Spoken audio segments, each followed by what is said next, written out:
correr un poquito hoy. Hay mucho material para abarcar. Vamos a... déjenme arrancar con una breve introducción.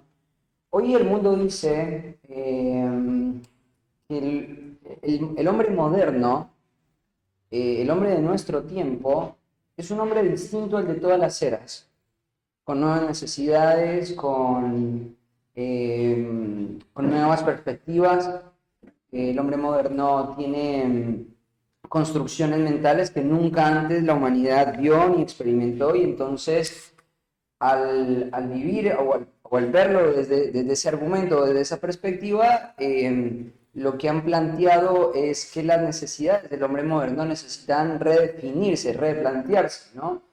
Y nosotros tenemos una convicción en cuanto a esto, y es, sin importar la época, la era donde se encuentre la humanidad, el hombre está definido no por su entorno, sino está definido por lo que las escrituras dicen del hombre, ¿no? El año pasado Dios me regaló el enorme privilegio de dar este mismo taller, pero no enfocado en la escatología, sino en la antropología bíblica. Y una de las cosas que veíamos en ese taller era la imperiosa necesidad que hay de poder definir al hombre en su composición, en su estructura, en su diseño, por las escrituras, para poder entender al hombre, para poder entender desde las escrituras las verdaderas necesidades del hombre. Entonces, creemos que esto que están planteando hoy en cuanto a las necesidades modernas del hombre es realmente una falacia, es una mentira. El hombre sigue siendo lo mismo, sin importar cuánto cambie la sociedad o cuán avanzada sea la ciencia. El hombre sigue siendo el mismo en los mismos términos que las escrituras lo definen. Por eso ustedes están escuchando tanto de la importancia de la suficiencia de las escrituras, porque uno de los desafíos que estamos teniendo en nuestro tiempo es el enorme bombardeo que la sociedad cristiana está recibiendo en cuanto a esta filosofía de decir, bueno, lo que el hombre es, lo que el hombre necesita, debe ser replanteado, debe ser redefinido, ¿sí? Y entonces, tristemente, hoy vemos como muchas iglesias, frente a este bombardeo, lo que la iglesia cristiana ha hecho es ceder a esta influencia. Y entonces, el ceder en estas convicciones ha hecho que el mundo evangélico compre las respuestas a esas supuestas nuevas necesidades. Y entonces ahí vemos fenómenos como lo que estamos tratando de combatir en la conferencia, el movimiento del integracionismo, ¿no? Bueno, tenemos la Biblia y es útil, no negamos que es útil, no negamos todos los pasajes que ustedes están leyendo, pero, aunque no te lo van a decir así, creemos que el hombre moderno tiene necesidades particulares que deben ser abordadas desde disciplinas modernas, como por ejemplo la psicología o la psiquiatría, ¿no? Y ahí está el debate. Pero gracias a Dios, en este último tiempo hemos visto un despertar de personas que dicen, no, realmente la iglesia, el mundo cristiano, no necesita echar manos de recursos que el mundo propone para dar respuesta a las grandes necesidades del hombre. Y es ahí donde está la gran diferencia. Es ahí cuando realmente se ve la suficiencia de las escrituras. Es ahí donde se ve.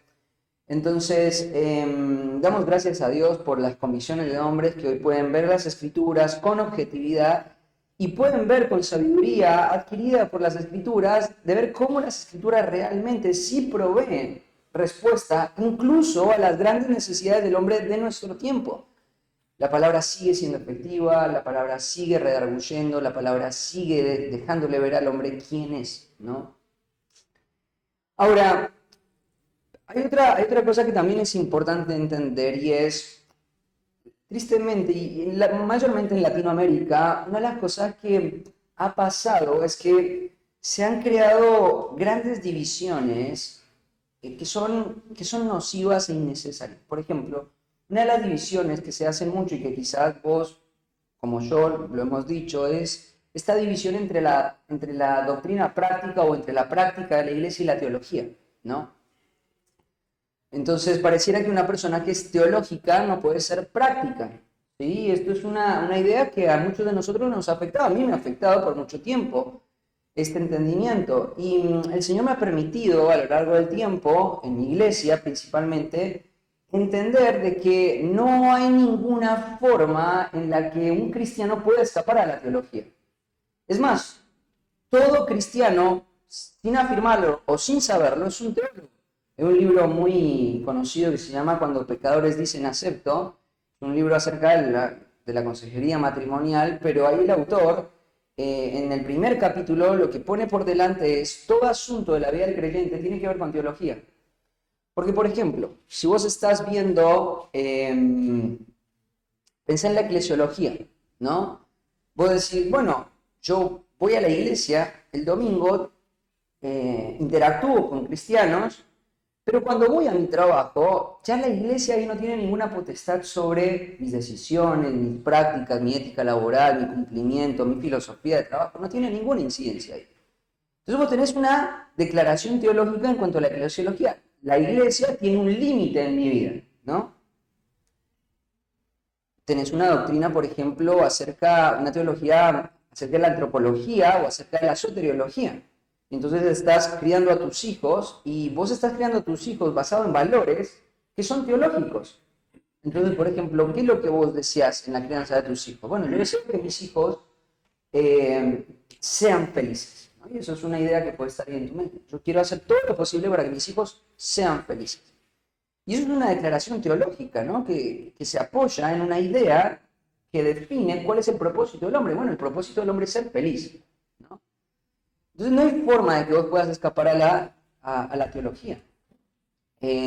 Vos tenés una idea acerca de quién es Dios, tenés una idea acerca de qué es la iglesia, vos tenés una idea acerca de quién eres vos, tenés una idea acerca de quiénes son tus pastores, tenés una idea acerca de tu vida familiar, y todo eso, todas esas ideas que vos tenés acerca del mundo que te rodea, se componen de pensamientos teológicos, porque hay afirmaciones acerca de quién es Dios, qué es la iglesia, quién sos vos, cuáles son los términos de la salvación, y eso es teología.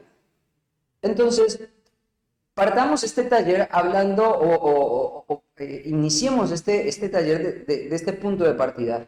Todos y cada uno de ustedes son teólogos. Sea que lo reconozcas o no, sea que lo identifiques o no, sea que te percibas así o no, sos un teólogo, por definición sos un teólogo, tenés una idea acerca del mundo que te rodea, acerca del Dios que te gobierna, acerca del Dios que te salvó, acerca de la iglesia, y todo eso son pensamientos teológicos. Entonces no puedes escapar a esa realidad.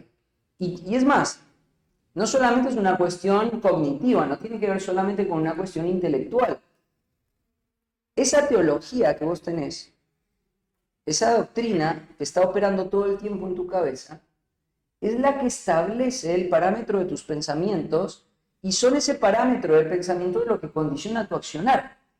Porque si yo estoy criando a mi hijo y pienso que la antropología, mi libro de teología en mi mente dice que la meta en mi crianza es hacer a mis hijos felices, vos vas a accionar en función de eso. Entonces vos vas a trabajar, vas a traer dinero, vas a tratar de crear filosofías para decir, por ejemplo, la filosofía que mis papás hicieron en la crianza conmigo. No quiero que mi hijo sufra lo que yo sufrí. Y eso es una declaración teológica. Y que tiene que ver con la definición y el propósito del hombre. Entonces, acá tenés que encontrarte con esta realidad. Todas y cada una de las decisiones, todas y cada una de las prácticas, todos y cada uno de los caminos que vos tomás para tu vida están condicionados por tu teología. Y la Biblia asume esto. Fíjate lo que dice Efesios capítulo 4. Efesios 4.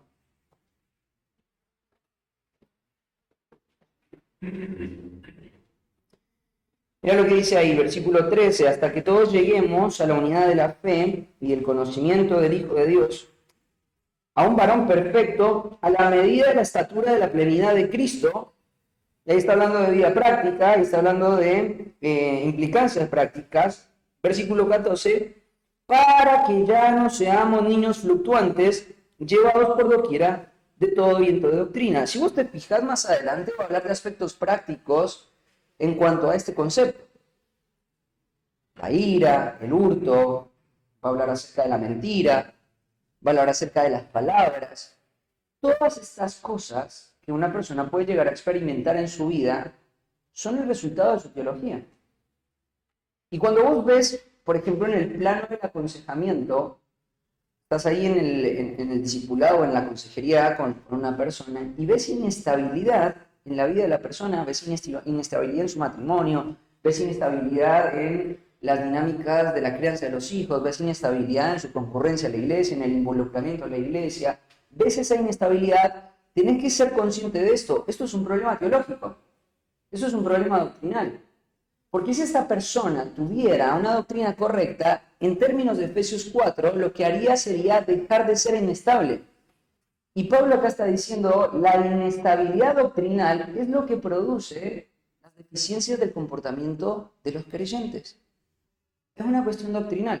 Sí o sí, cuando nosotros estamos haciendo la labor del aconsejamiento, tenemos que entender que esto es un ejercicio teológico. No puedes escapar a la teología. La teología no es una alternativa. Ya te lo acabo de demostrar. Quizás vos no fuiste a un seminario teológico, quizás no fuiste a un claustro, quizás no tuviste la clase de teología sistemática, pero desde el momento que vos creíste en Cristo, construiste una teología en tu mente. El Señor implantó teología en tu corazón. Esto es lo que nosotros llamamos la presuposición. Por ejemplo, piensa en tu salvación. Acá hay otro argumento. Primero los tengo que convencer de que la teología los atraviesa en todo sentido para después avanzar hacia la escatología. Te hago una pregunta. ¿Cuándo te convertiste? ¿Te acordás de ese momento? ¿Sí? Cuando la verdad llegó a tu vida. ¿Estudiaste teología propia para convencerte de que Dios existe en tres personas? ¿No? ¿Tuvieron que leer el libro de J.I. Packer primero para convertirse? ¿El apéndice 1 de la teología de Hodge? Pero vos creíste en Jesucristo como tu Salvador y Señor, ¿cierto? En un momento de tu vida. Y desde ese momento vos, si te preguntaban, ¿vos crees que Dios existe en tres personas? ¿Vos crees en un Dios trino? ¿Qué hubieses dicho? ¿Y eso qué es? Es una declaración teológica, ¿cierto? Dios implantó verdad en tu corazón desde el momento de la conversión. Es como ¿viste? Cuando te venden algo y te dicen, bueno, dentro del paquete está incluido esto. Bueno, Dios implanta la verdad básica del Evangelio en tu corazón. Y eso hay una serie de presuposiciones que vos asimilas sin haberlas estudiado. O sea, hay teología en tu mente. Hay teología en tu mente. Ahora, si yo les pregunto, ¿ustedes piensan, o creen, o perciben de sus propias vidas espirituales, o de la vida espiritual de la gente a la que ustedes ministran, de que todo se ve muy estable? Si somos sinceros, diríamos, no, yo veo inestabilidad en mi vida, veo fragilidad en mi vida. ¿Y por qué se debe esa inestabilidad? Pablo nos dice, la inestabilidad lo lleva una doctrina equivocada, una doctrina equivocada. Y entonces el aconsejamiento, en cierta medida, es el ejercicio de corregir teología en la mente, tanto de mi propia vida como la de los otros, ¿no? Esto es la práctica del aconsejamiento. Cuando vos ves inestabilidad en cualquier área de la vida de una persona, lo que estás viendo es que hay un conflicto teológico entre las verdades objetivas de las escrituras y las verdades o mentiras, o las verdades distorsionadas, o las verdades a medias, o las verdades mal comprendidas que pueden haber en el entendimiento de una persona. ¿Sí? Entonces, partimos de esto, ¿no? La práctica del aconsejamiento es un asunto teológico. Un elemento muy importante. Quiero que vamos a ver varios pasajes. Acompáñenme a un pasaje que ya lo tendrían que saber de memoria, seguramente lo saben de memoria, Romanos 12:2. ¿Qué dice Romanos 12:2?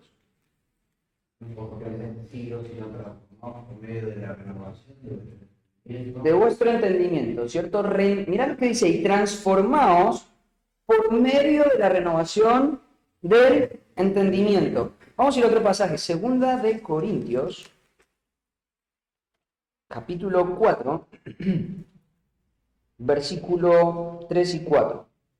¿Quién lo lee?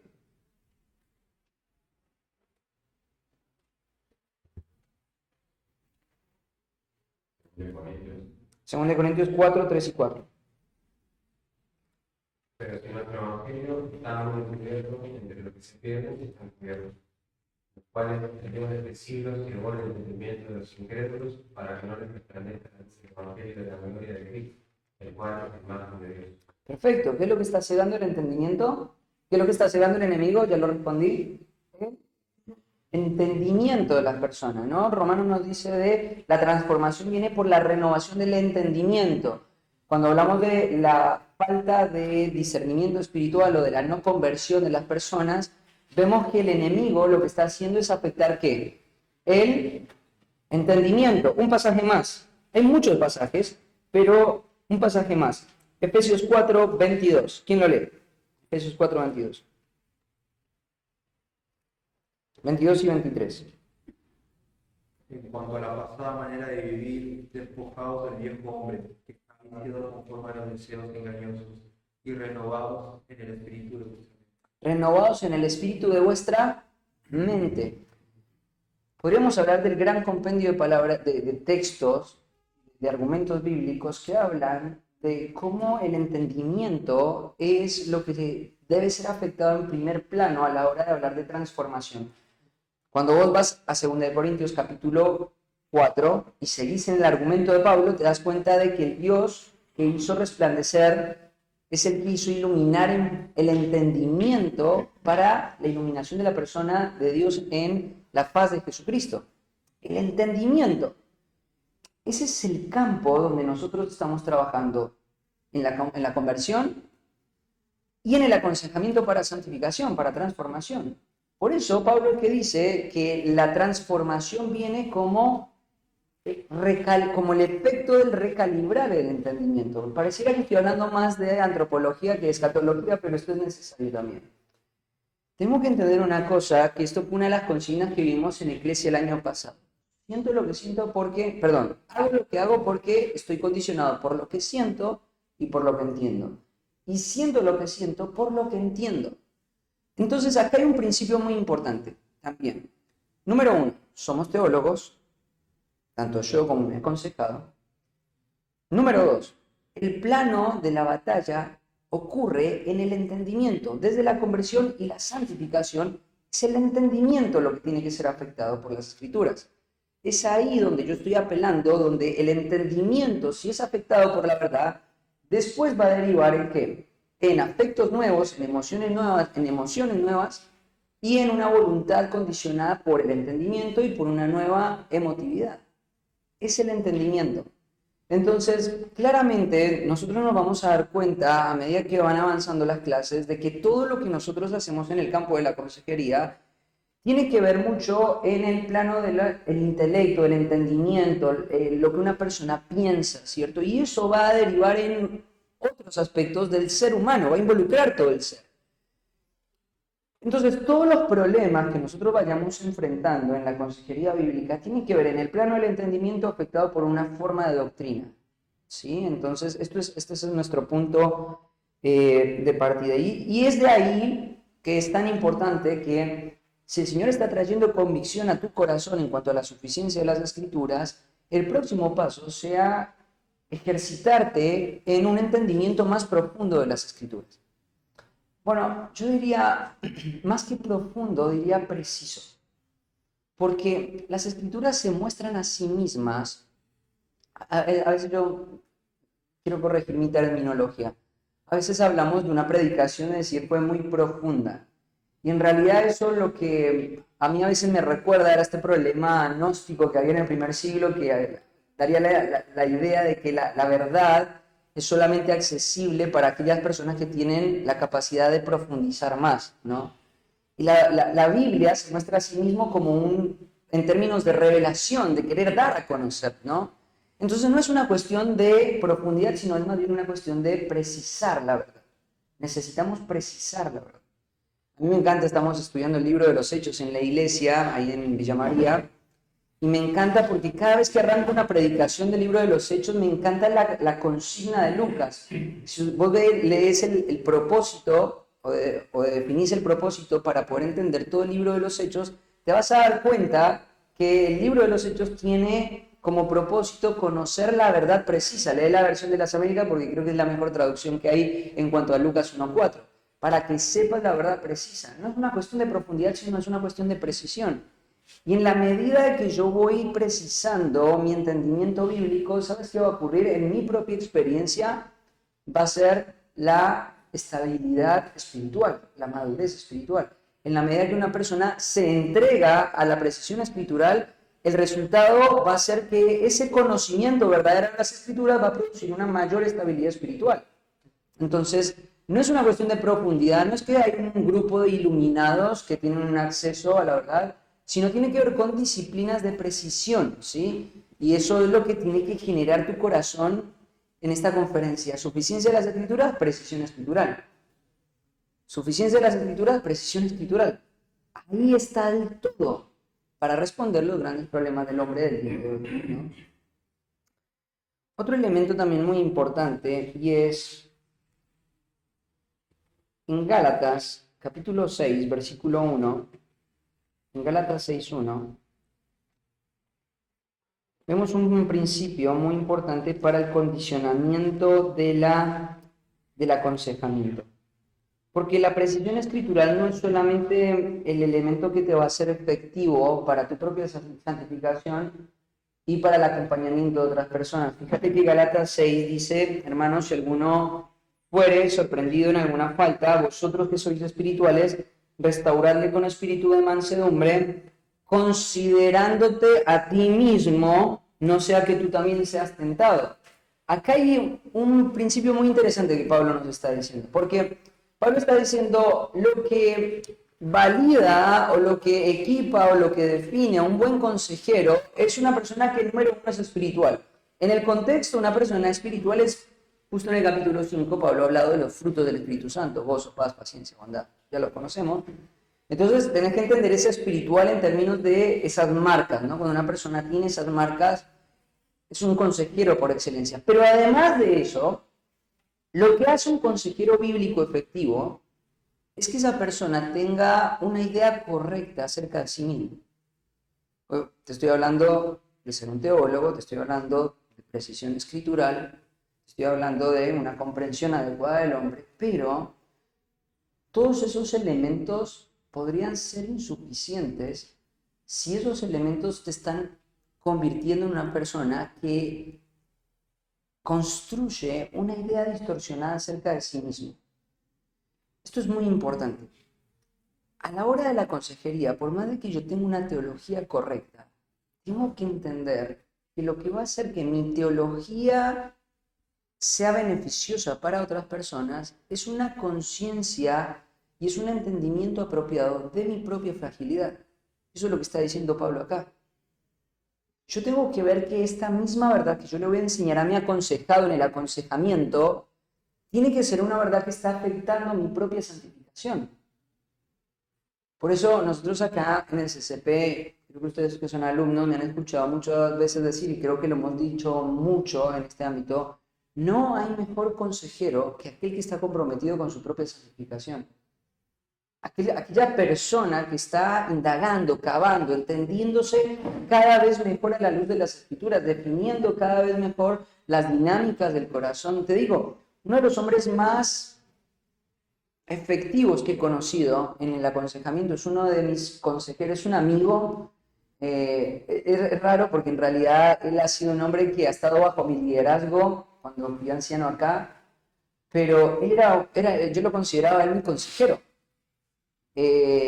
Y yo me daba cuenta que la efectividad que él tenía se debía a que él tenía grandes luchas en su corazón. Tenía batallas muy grandes en su mente.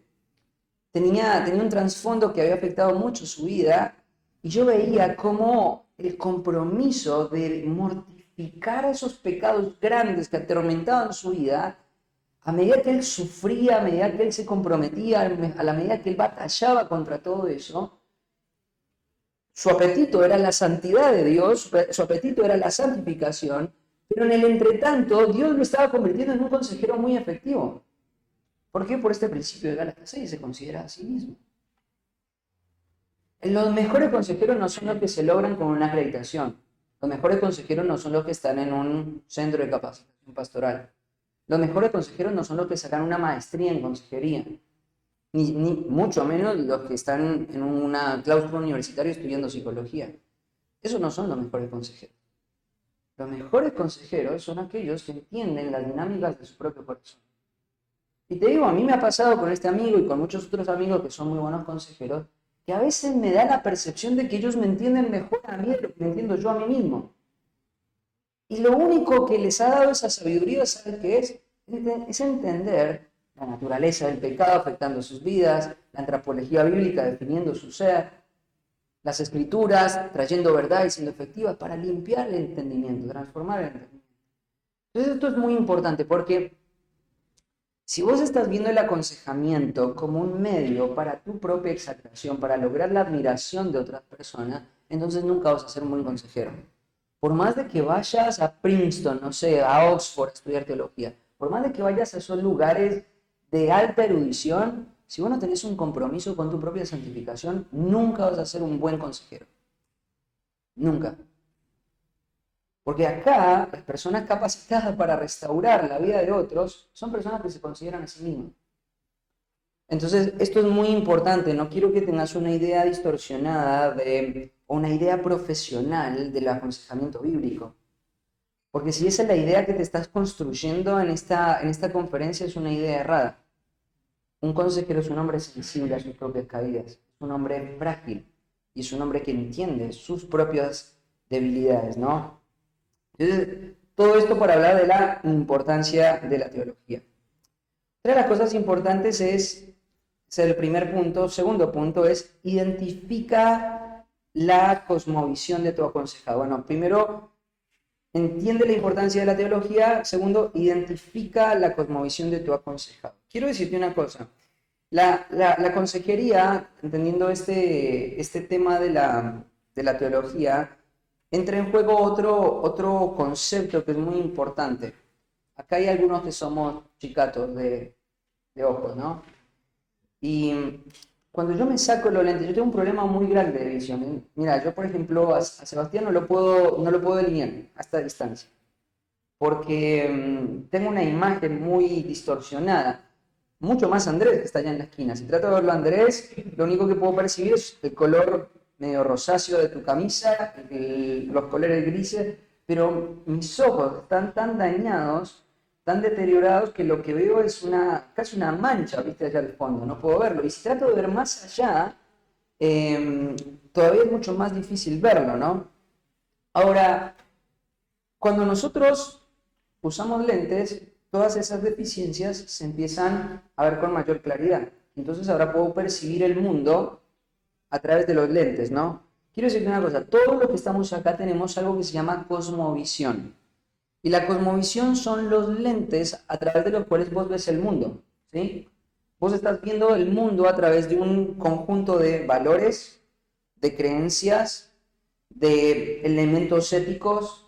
Hay un montón de cosas que están construyendo tu mente. Es más, yo creo que en este momento tu cosmovisión está actuando. Quizás vos estás diciendo, bueno, nada de lo que este chico está diciendo es verdad, o me cuesta creer mucho lo que él está diciendo, o quizás estás empezando a pensar, nunca lo había visto de esa forma. Ahí tu cosmovisión está haciendo o está entrando en un conflicto, o está entrando en una afirmación, o está esclareciéndose, pero vos estás viendo la vida a través de unos lentes. Y cuando vos estás en el ejercicio del aconsejamiento, tenés que aprender a desarrollar una disciplina que es muy importante, y es identificar la cosmovisión de esa persona. Para poder identificar esa cosmovisión, vos tenés que tener un relacionamiento directo con la persona, profundo con la persona, para entender ciertos elementos que están alrededor de esa persona que lo han llevado a ser quien es, ¿sí? No sé, quiero tratar de usar algunos ejemplos prácticos pastorales. Bueno, el otro día pasó una situación en la vida de mi iglesia, una situación sorpresiva, donde hubo una situación de injusticia, y era una persona nueva en nuestra iglesia, y esta persona estaba llena de mucho enojo por la situación que había pasado. Y entonces nosotros nos enteramos de la situación, fuimos a acompañarle, y en el acompañamiento vimos mucho su enojo. Y esta persona que se está integrando a la vida de nuestra iglesia, en un momento entendía yo la frustración que tenía por la situación que acababa de vivir, y en medio de eso veo que cuando expresa su enojo, dice una serie de malas palabras que me sorprendieron. No lo esperaba, ¿sí? Y entonces, como pastor, claro, mi vida está muy desasociada de un lenguaje, de una serie de palabras que las entendemos como malas palabras, como groserías o palabras inadecuadas. Y entonces me quedé como muy perturbado, porque digo, justo estamos a punto de recibir esta persona en la vida de la iglesia, y bueno, salta esto, y yo estaba ahí con una lucha en mi mente, ¿no? De entender esta situación. Pero el Señor me dio la gracia de tener claridad. Número uno, entender, bueno, entender la situación de la persona, entender el atravesamiento, entender elementos que tienen que ver con lo singular que es esta persona. Pero también una de las cosas que entraron en mi entendimiento, en esa batalla que estaba viendo de recibir a alguien en mi iglesia con esta condición, era su conciencia. Y me pregunté algo. ¿Cuándo, del tiempo que esta persona llegó a la vida de la iglesia hasta ahora, ha escuchado en algún ámbito de la iglesia la importancia de una boca limpia? Y mi respuesta fue, desde que llegó hasta ahora, nunca escuché una exposición acerca de esto. Entonces ahí recordé este principio. Esta persona tiene lentes a través de los cuales ve el mundo. Dentro de esos componentes está su conciencia. Claro, está el pastor de la iglesia y no tuvo ningún problema en decirlo. Lo habló con mucha naturalidad. Y entonces lo que pensé, ¿por qué lo dijo con tanta...? Generalmente la gente frente al pastor se cuida un poco más, ¿no? Y lo vi como muy natural de parte de ella. Y después pensé, claro, su conciencia no está informada. Su conciencia no logra detectar que esto que quizás es muy habitual del mundo, de la familia, del entorno en donde ella viene, no ha sido confrontado todavía con las escrituras. Y eso me dio la capacidad de entender, bueno, acá hay trabajo para hacer.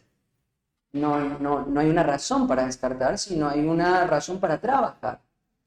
Y muchas veces tenemos que nosotros tomarnos el tiempo como consejeros de entender esa cosmovisión. Dentro de eso entender cuán informada está la conciencia de una persona, para que pueda detectar si esto u lo otro está realmente mal. Y claro, y ahí me di cuenta, no hay un elemento que le esté ayudando a distinguir eso. Entonces, necesitamos resaltar la importancia de la teología, necesitamos identificar la cosmovisión de nuestros aconsejados. Y necesitamos entender las implicancias en la labor de aconsejar. Las implicancias en la labor de aconsejar. Quiero decirte una cosa. No sé en qué situación estás. Si sos un pastor, no sé si estás en la carrera de querer ser un pastor, no sé si sos una persona que está encargada de un trabajo o no. Pero la labor del aconsejamiento no es cualquier labor. Es una labor sumamente importante, sumamente determinante.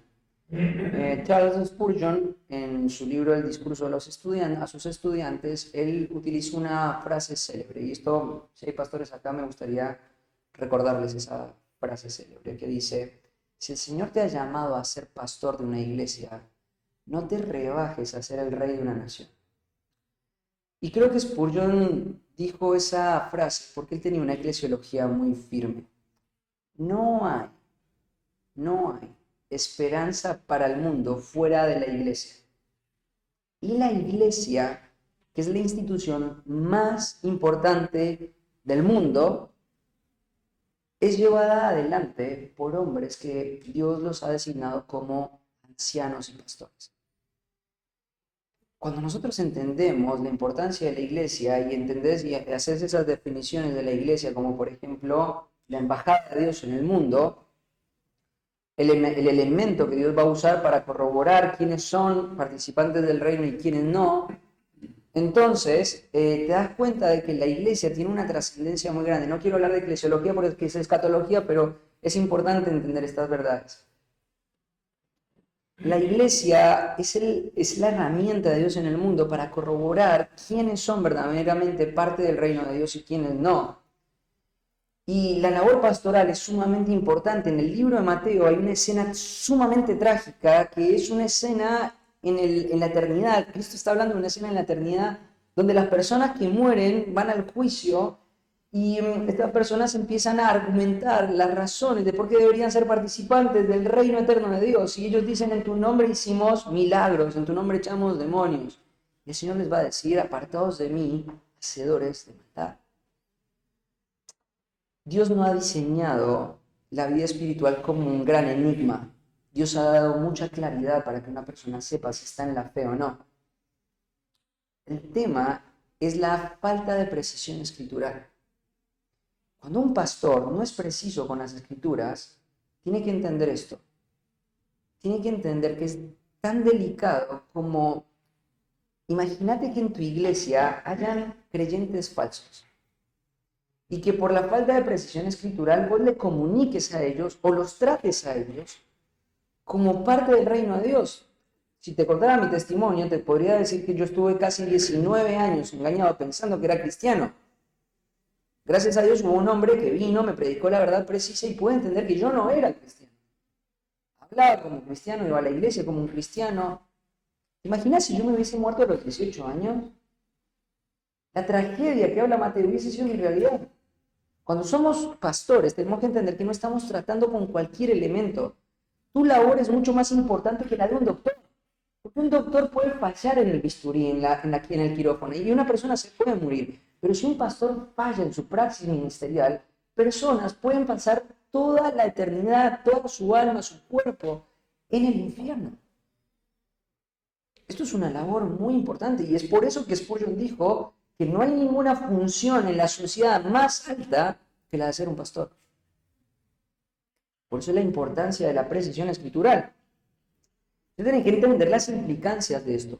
Cuando una persona viene y te dice que tiene un problema, que va a tomar una decisión y va a pedir un consejo, vos tenés que ser consciente de que lo que vos decís, lo decís en el nombre del Señor. Por eso tenés que estar seguro de que es lo que el Señor está diciendo. Y si lo vas a decir en nombre del Señor y esa persona confía en que vos lo estás diciendo en el nombre del Señor, lo va a ver como autoritativo.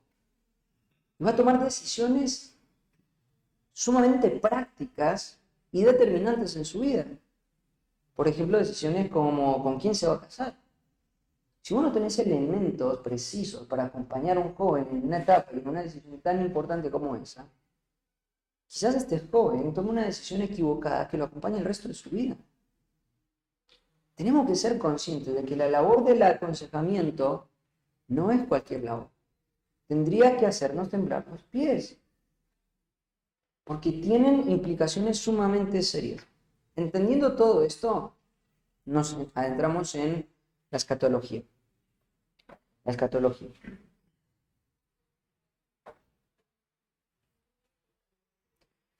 Quiero que vayamos a un texto para ver un caso. Vamos a ver varios casos, pero esto se encuentra en el libro de Primera de Reyes, capítulo 19. Vamos a ver un caso de lo que hoy la psicología llamaría depresión, una tristeza extrema. En el contexto de este pasaje, Elías, conocemos muy bien la historia, es un hombre prácticamente desconocido, nadie sabe de dónde sale. Es más, aún hoy los comentaristas les cuesta determinar el origen de Elías, pero Elías aparece de repente en la historia de Israel. Y aparece con una determinación muy clara en cuanto a quién es Dios, qué es lo que la nación de Dios debería estar haciendo, en un tiempo muy oscuro como es el tiempo del rey Acab. Y es en medio de este tiempo donde Elías pareciese tener un espíritu sumamente determinado y confiado en sí mismo, ¿no? Pero si esa es la idea que tenés de Elías, está muy lejos de la realidad. Antes de adentrarnos acá, alguien que vaya a Santiago, capítulo 5, para que entiendas un poquito cómo veía la gente cómo veían los judíos a Elías, ¿no? Los judíos conocían muy bien la historia de Elías. Fíjate lo que dice el capítulo 5, versículo 17 al 18. ¿Quién lo puede leer? Santiago 5, 17 al 18. Elías era hombre sujeto a pasiones semejantes y oró fervientemente para que no lloviese, y no llovió sobre la tierra 30 años y 6 meses. Fíjate la primera afirmación que dice ahí. Elías era un hombre sujeto, esa palabra griega es muy interesante, no lo vamos a detallar ahora, sujeto a pasiones semejantes a la... ¿En qué contexto está diciendo esto? No sé si alguno estuvo en el taller de ayer, pero ayer expliqué un poquito este pasaje, no lo puedo hacer por tiempo, pero cuando dice el versículo 14, ¿está alguno enfermo entre vosotros? Ahí está hablando de tristeza, está hablando de debilidad espiritual, el contexto te dice la opresión de los ricos, el llamado a la perseverancia. Esta palabra semánticamente tiene dos alternativas, enfermedad física o debilitamiento espiritual. El contexto determina, no es una enfermedad física, Santiago está hablando de tristeza profunda. Cuando una persona, un creyente verdadero, está en una tristeza profunda, lo que esta persona va a hacer llamar a los ancianos. Es en ese contexto que Santiago te dice, Elías era un hombre sujeto a pasiones iguales que las nuestras. ¿Qué es lo que está diciendo? Elías era un hombre que podía vivir la realidad de Santiago 5:14. Estar enfermo, estar débil. Por eso lo cita en ese mismo párrafo. Pareciera que son ideas lejanas de lo que está diciendo el pasaje, pero está todo muy bien orquestado. Y ahí te está diciendo esto. Elías era un hombre sujeto a pasiones iguales que la nuestra. Elías tenía problemas de inestabilidad emocional. Elías tenía lo que hoy la psicología llamaría la depresión, ¿no? Y el capítulo 19 precisamente lo que va a hacer es esto. Fíjate lo que va a ocurrir acá. Acab dio a Jezabel la nueva de todo lo que Elías había hecho y de cómo había matado a espada a todos los profetas. Bueno, conocen el contexto, ¿no? Están los profetas de Baal, se ve... Quiero que trates de entender la cosmovisión. Imagínate que nos vamos a sentar en la oficina pastoral con Elías, ¿no? Elías va a venir a presentarte el problema. Y vos estás haciendo la labor de identificar su cosmovisión, entender la teología tuya, recordar, refrescar, pero también entender la teología de él. Entonces, Elías es un hombre que, número uno, ha sido llamado por Dios al ministerio. Número dos, es un hombre que ha visto la mano de Dios actuar de una manera consistente, clara y visible. Número tres, él tiene un conjunto de ideas teológicas acerca de quién es Dios. Y esto se ve en la confianza que él tiene, por ejemplo, al orar, por ejemplo, al confrontar la falsedad. Él tiene un conjunto de ideas acerca de quién es Dios y qué es lo que Dios puede hacer. Pero entonces, en medio de todo este contexto, él mata a los profetas. Y entonces acá este rey perverso le cuenta a su esposa, que es una mujer perversa, cómo había matado a estos profetas falsos. Entonces envió Jezabel a Elías un mensajero diciendo, así me hagan los dioses y aún me añadan, si mañana a estas horas yo no he puesto tu persona como la de una de ellos, Viendo pues, el peligro, se levantó y se fue para salvar su vida y vino a Beerseba, que está en Judá, y dejó allí su criado. Y él se fue por el desierto un día de camino, y vino y se sentó debajo de un enebro, y deseando morirse dijo, es interesante, porque esto es una narrativa, y en la narrativa una de las cosas que son muy importantes es la perspectiva del autor. El autor te está diciendo, no hay falla acá porque hablamos de la inerrancia de las escrituras, no es que el autor está suponiendo que él quería morirse. Él sabía que Elías quería morirse. Cuando la Biblia te dice que Elías quería morirse, era que él deseaba la muerte. Lo que hoy diríamos un deseo de suicidio, en términos de hoy, ¿no? Eso es lo que pasaba. Elías quería suicidarse. Este era el problema, ¿no? Entonces estamos ahí. Pero esto es muy importante. La forma en la que Dios va a tratar a Elías va a mostrar de que este deseo de morir no es el problema. Esa es una de las preguntas que nosotros en aconsejamiento tenemos que plantearnos. Bueno, ¿cuál es el problema? Entonces uno diría, hay alguien que se quiere quitar la vida. Bueno, eso es un síntoma. No es el problema. El problema es, el verdadero problema está detrás de eso. Eso es solamente un síntoma. Y eso es lo que nos va a dejar el texto. Mira, deseando morirse, dijo, basta ya, oh Jehová, quítame la vida, pues no soy yo mejor que mis padres. Y echándose debajo del enebro, se quedó dormido, y aquí luego un ángel le tocó y le dijo, levántate, come. Entonces él miró, y aquí a su cabecera una torta cocida sobre las ascuas, y una vasija de agua. Y comió y bebió y volvió a dormirse. Y volviendo el ángel de Jehová la segunda vez, lo tocó diciendo, levántate y come, porque el largo camino te resta. Se levantó pues y comió y bebió, y fortalecido con aquella comida, caminó 40 días y 40 noches hasta Horeb, el monte de Dios. Bueno, acá hay un poquito más de desarrollo en la historia, porque fíjate, una de las cosas que podemos percibir en esta historia, que nos podemos dar cuenta, es que la forma en la que Dios está tratando a Elías es identificando de que hay ciertos componentes alrededor de él que están afectando su comportamiento. Fíjate que ahí dice, versículo 8, ahí en la segunda mitad del versículo 8, y fortalecido con aquella comida, caminó 40 días y 40 noches, ¿no? Una de las cosas que como consejeros tenemos que hacer es entender de que hay ciertos elementos que están a nuestro alcance, que pueden contribuir a la consejería, pero que no son la solución final. En términos de Santiago 5, hay una práctica que dice que cuando el debilitado espiritualmente llama al anciano, dice que los ancianos le van a ungir con aceite. ¿No? Hay una idea muy distorsionada acerca de eso, pero básicamente lo que eso significa es traer alivio. Los aceites no tenían un poder medicinal en el antiguo mundo, tenían un poder analgésico o aliviador, y esa era la imagen que tenía. Yo ayer contaba que mi esposa está en el negocio de los aceites esenciales. Son unos frasquitos así de orégano y de diferentes tipos naturales que no curan a nadie. Lo venden como si fueran la solución a la gripe, a una congestión, a un dolor muscular. Pero son aceites naturales de mentol o de diferentes tipos de cosas que para diferentes situaciones vos los puedes usar para traer alivio en una situación que quizás podría ser de salud o lo que sea. Y en el antiguo mundo lo que hacía era precisamente utilizar una serie de aceites y frotaban a una persona no con el ánimo de curarla, sino más bien con el ánimo de traer alivio. Y esta es la idea que muestra Santiago. Cuando una persona está en un estado de tristeza profunda y vos ves que el engaño está actuando en su mente, una de las cosas que Santiago nos dice es, en la medida de lo posible, trae alivio. Y esto es lo que está haciendo el Señor acá con Elías.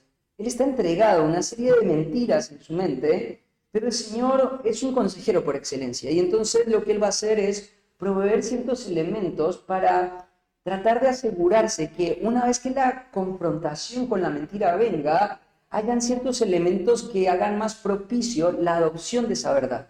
Y entonces le va a dar comida. Le va a dar comida y le va a permitir dormir. Y entonces, fíjate ahí, fortalecido con aquella comida. Dios le ha dado los elementos para poder proporcionar todo este tipo de cosas. Versículo 9. Y allí se metió en una cueva donde pasó la noche. Y vino a él palabra de Jehová, el cual le dijo, mira, este es el momento clave de toda esta situación. Porque, ¿qué es lo que va a sacarlo a Elías de esta tristeza profunda? ¿Qué es lo que lo va a restaurar? ¿Qué es lo que lo va a animar de nuevo? Va a ser la palabra de Dios. No va a ser el alivio. No va a ser el alivio. No va a ser... Lo otro que vos haces, lo haces por simplemente crear un ambiente propicio para poder llevar la verdad. Para poder conducir la verdad. Pero ¿sabes qué? Tratar de traer alivio no va a cambiar el corazón de la persona. Tratar de traer tranquilidad o apoyo o empatía no va a cambiar a la persona. No va a ser suficiente que vos solamente llores con él. No solamente va a ser suficiente que le des un abrazo. No solamente va a ser suficiente de que vos trates de distraerlo de sus problemas. Eso no va a traer la solución. Podés hacer muchas cosas para traer alivio, pero tenés que llegar a este punto. ¿Y cuál es el punto? Darle la palabra de Dios. Y este es el punto crítico. Dios va a dar lo que él entiende que realmente puede sacar a Elías de esta situación, que es su propia palabra. Entonces viene la palabra del Señor. ¿Qué haces aquí, Elías? Respondió, he sentido un vivo celo por Jehová, Dios de los ejércitos, porque los hijos de Israel han dejado tu pacto, han derribado tus altares y han matado a espada tus profetas, y solo yo he quedado y me buscan para quitarme la vida. Dios es un consejero por excelencia. Me conmueve mucho ver la imagen de Dios. Porque Dios es un Dios que se aira contra el pecado. Dios es un Dios que se enoja en contra del pecado severamente. Pero una de las cosas emocionantes de Dios es que su ira puede convivir con otros atributos, como por ejemplo el amor y la compasión. Y entonces Dios no está teniendo una actitud tolerante con el pecado de Elías, pero sí está dejando que su misericordia conviva con esa ira. Y esa ira que Dios tiene por el pecado va a hacer que accione para destruir el pecado. Y entonces acá Elías ha perdido su teología. Él sabe quién es Dios. Él vio el fuego descender. ¿No podría Dios haber hecho esto en la vida de Jezabel? ¿No podría haber hecho esto Dios en la vida de este mensajero? ¿No podría haber hecho esto Dios en la vida de Acab? ¿No podría haber hecho esto Dios con toda la nación pagana y dejarlo solamente a él como lo hizo con Noé? Claro, Elías sabe quién es Dios. El problema es que el pecado distorsionó quién es Dios.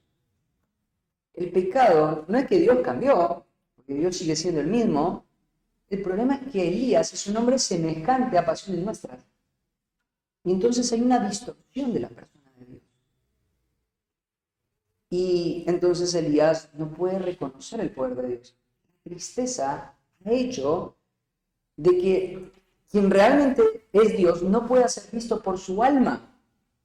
Y tiene esta visión distorsionada. Entonces el Señor, ¿sabes qué hace? Le hace preguntas. Igual que como lo hace con Adán y Eva. ¿No sabía Dios dónde estaban? ¿No sabía por qué se escondían? ¿Dónde están? ¿Por qué se esconden? ¿Quién les enseñó? ¿Vos pensás que Dios no sabía?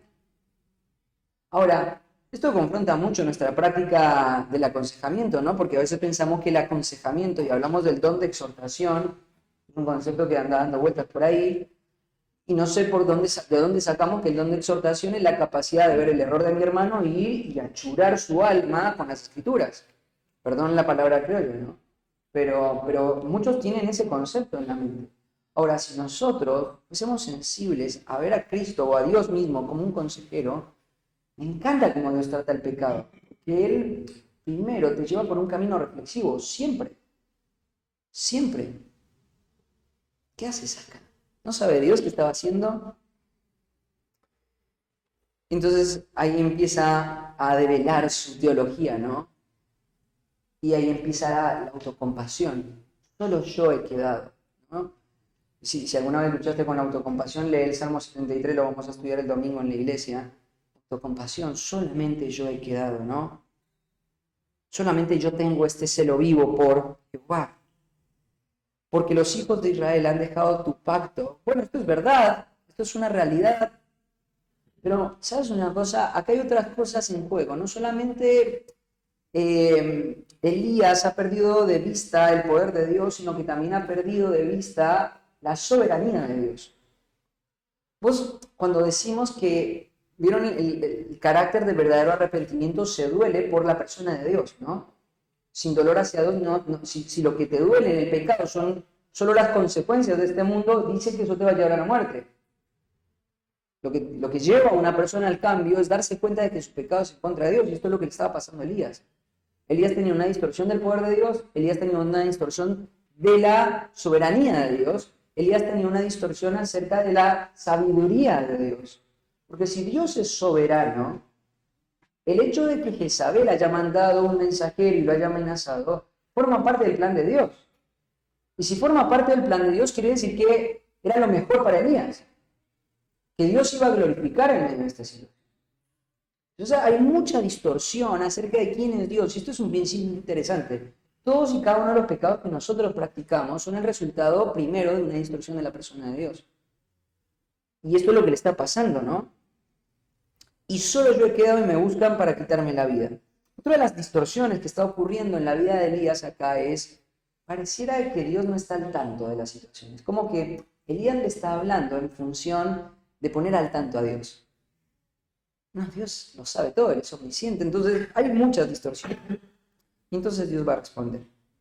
Y lo que va a hacer es confrontar su teología. Confrontar su teología. Claro, Elías tenía una expectativa que no se estaba cumpliendo. Todos y cada uno de nosotros, a la hora de enfrentar las situaciones en la vida, tenemos expectativas. Y esas expectativas que tenemos están desarrolladas por una cosmovisión. Y acá lo que estaba pasando era que Elías pensaba lo siguiente, o lo que él estaba esperando, era que a partir de la confrontación con los profetas de Baal, nadie más iba a atrever a hablar en contra de Dios. No solamente hay una distorsión acerca de quién es Dios, hay una distorsión acerca de quién es Él. Hay una distorsión acerca de quién es Él. Porque Él piensa de que Él es el elemento que va a hacer que la nación de Israel revierta todo. Y entonces, claro, como su expectativa no se cumplió, él pensó, bueno, a partir de este momento toda la nación de Israel se va a dar cuenta, Jezabel y Acab se van a dar cuenta, no van a volver a enfrentar el culto a Dios, y su expectativa no se cumple. Y es de ahí de donde viene la raíz de su desánimo, de la distorsión de la persona de Dios, de la distorsión de su propia persona y de expectativas erradas. Y entonces el Señor va a confrontar su teología. Y le dijo, sal afuera y ponte en el monte delante de Jehová. Y aquí que Jehová, que pasaba, y un grande y poderoso viento que rompía los montes y quebraba las peñas delante de Jehová. Pero Jehová no estaba en el viento. Y tras el viento un terremoto, pero Jehová no estaba en el terremoto. Y tras el terremoto un fuego, pero Jehová no estaba en el fuego. ¿Sabes una cosa? Lo que Dios le estaba tratando de mostrar era que precisamente la expectativa que él tenía era una expectativa errada. Él estaba pensando que a raíz de la confrontación de los profetas de Baal, lo que iba a venir era una repercusión significativa para la historia. Como que a partir de ese momento, la historia de la nación de Israel se iba a partir en dos, en un antes y en un después. Él tenía una idea muy grande de... no me apures. Una idea muy grande de lo que iba a ser su obra. Claro, yo soy el gran profeta. Y ahora todo, en base a lo que yo pude ver, en la base de cómo Dios me ha usado, todo va a cambiar. Y el Señor le muestra grandes eventos que son hechos por su mano, y entonces el Señor le va a mostrar un terremoto, un fuego, un viento que quiebra los montes, y él está pensando de que Dios está detrás de todas estas grandes manifestaciones. El Señor va a mostrar algo totalmente distinto, y tras el fuego, un silbo apacible y delicado. Está corrigiendo su cosmovisión, está corrigiendo su expectativa. Y cuando lo oyó Elías, cubrió su rostro con su manto y salió y se puso a la puerta de la puerta. Y aquí vino a él una voz diciendo, ¿qué haces aquí, Elías? Él respondió, he sentido un vivo celo por Jehová Dios de los ejércitos, porque los hijos de Israel han dejado tu pacto, derribado tus altares, y han matado a espada a tus profetas, y solo yo he quedado, y me buscan para quitarme la vida.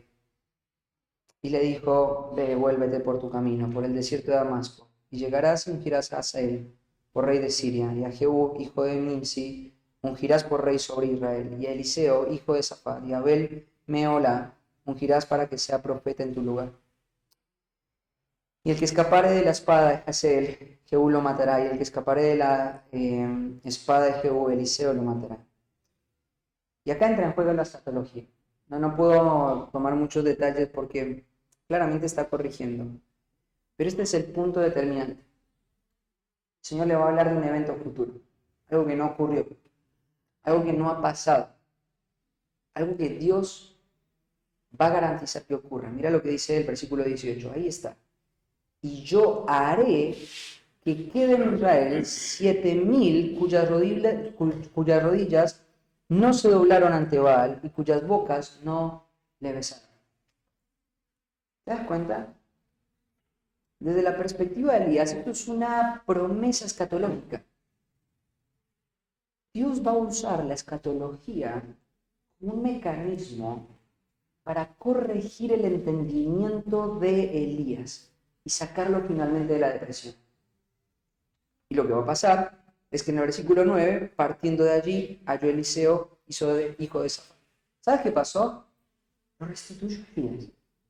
Se puso en marcha de nuevo.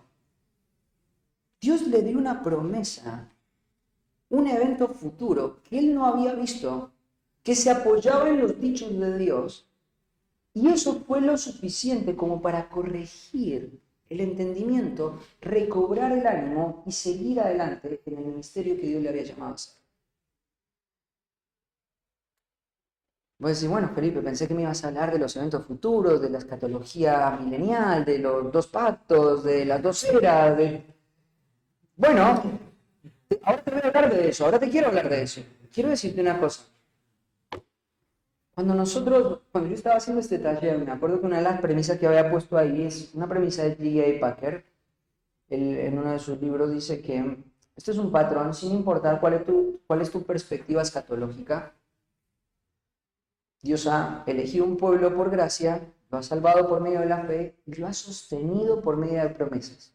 Esto es un patrón de Dios. No importa si vos sos pactista, no importa si vos sos dispensacionalista, si sos postmilenialista, no importa qué postura escatológica tengas, esto es una realidad. Pero tengo que ser cuidadoso con él. Lo único que tiene el poder para renovar la mente de una persona es la precisión escritural, es la corrección de la teología. Y muchos en nuestro tiempo, en esta época donde quizás vemos grandes avivamientos más en el mundo reformado y donde se está tratando de establecer cuáles son los criterios escatológicos correctos, tienen que entender de que esto no tiene que ver solamente con una cuestión cognitiva, tiene que ver con una práctica ministerial. Si vos no tenés la postura escatológica correcta, vas a condicionar mucho la vida de tu iglesia. Y te digo, yo veo muchas iglesias, incluso iglesias que llamaríamos sanas porque están asociadas con ciertos criterios doctrinales, con la soteriología. He visto iglesias donde hay pastores que pueden convivir con diferentes perspectivas escatológicas y yo claramente entiendo de que lo que genera la inestabilidad en la vida de una persona es una perspectiva escatológica equivocada. Mira, hace poco estaba hablando con un joven que él fue cambiando mucho en sus perspectivas escatológicas y una de las cosas que trajo su desviación escatológica fue esta idea de una redefinición, por ejemplo, de la doctrina del milenio.